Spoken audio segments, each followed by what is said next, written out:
This is a carpet set for a Jaguar E-Type Roadster and fixed head coupe two-seater. This is actually applicable to the flat floor model only, and it's a right-hand drive model. The only major difference being on the left-hand drive says a small cutout just there. This has been made in our grey woven wool material.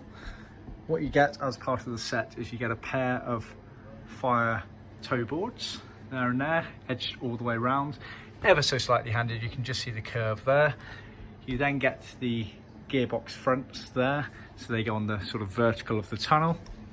Moving back, you get the middle part console bits here. The left hand one has this hardura pocket sewn onto the back of it for putting the inspection rod in, and you also get a piece of felt for that there.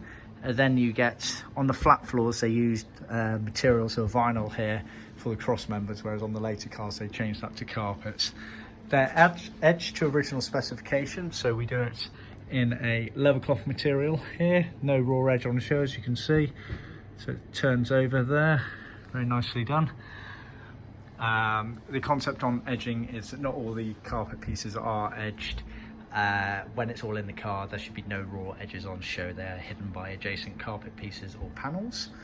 And the heel pads on these are in leather on the flat floor models. This has been done in smooth grey leather to match the customer's seats and gear lever gaiter. We sell the carpet set as a set, or it's already included as part of the trim kit. See our website for more details.